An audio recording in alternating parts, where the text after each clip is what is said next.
So I took a real look at what was important to me, and I just thought, focus on your health. So I started sort of looking after myself, looking more into nutrition, and started doing a little bit of exercise. And I found that because my sole focus was my health, which meant that then I was eating right, I was getting the right amount of sleep, I had a little bit more energy, and I was able to invest that energy into myself and into building my health up. And for me, I found that the gym helped a lot of things. It doesn't for everyone. There's a real caveat. It doesn't for everyone, particularly when you're trying to work and do other things. But for me, I found that I invested into it and I got a lot back from it. So that actually led me to starting to do courses to be a personal trainer. And I was like, that's what I want to do. I want to coach people who've been in this position. So I started doing my PT qualifications, and then I started doing them and it was growing great. And then I had a really bad ankle sprain.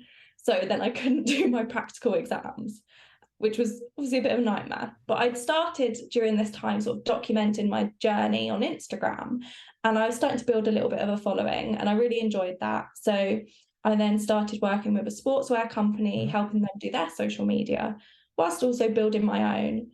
And then that evolved and got me to a place where I started doing paid partnerships on my Instagram. I grew quite a following. It was going great. I then got a role for an oral care company, working in their social media, and ended up being promoted to the head of marketing. My career is wild, by the way, this is quite a story. I then lost my job due to disability discrimination.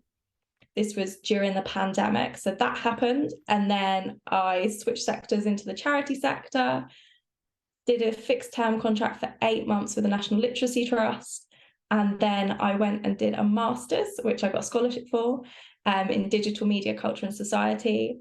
Came out, went back to freelancing, met you for Purple Sock Day, and did some work with Parallel. And now I'm kind of here. Because what I find almost fascinating is that I do want to dig into the whole influencer thing, because it's what I find fascinating is that if you asked, I don't want to generalize. Ironically, on Friday, I'm doing a careers day at a local sixth form. So people 16 to 18 come in and talk to different people. I'm going to talk about the roadmap stuff and businesses and whatever.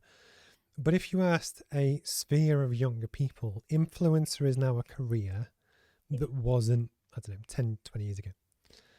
And what I'm always interested in is that at what point how did you get into it? So did you actually approach a brand and say, look, I have this platform, I do this, would you want to do something together where I can promote your products, but actually I believe in them, I use them, and then actually if you pay me X, I will do this and 10 posts a month? Like, because there'll be so many people that are really interested and actually they would love to do the same. Yeah, absolutely. So when I started out, as I was growing my following, I started to get invited to events. Obviously, this is way pre-COVID. So I started to get invited to events. And then because of that, there was like this little network of girls who were also influencers in Brighton who had that similar following. So that was really nice. So then we would start to talk about everything like that. How do you get paid campaigns? Are you getting them? There was a lot of gifting at the time, so a lot of brands would reach out and offer you sort of a gift, which was great, but also doesn't pay the bills. And then there was quite a few apps at the time that you could join, and they would connect you with brands.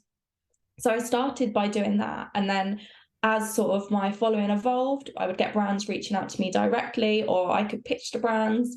And then now I'm at a place where I don't really use those apps because they don't appropriately pay influencers from my mind. And particularly, when you think about majority of influencers female and there's a gender wage gap, I think there's some real issues with that. So I don't often use them now, but a lot of my work will come sort of direct to me, which is really interesting because in those early days I pitched so much.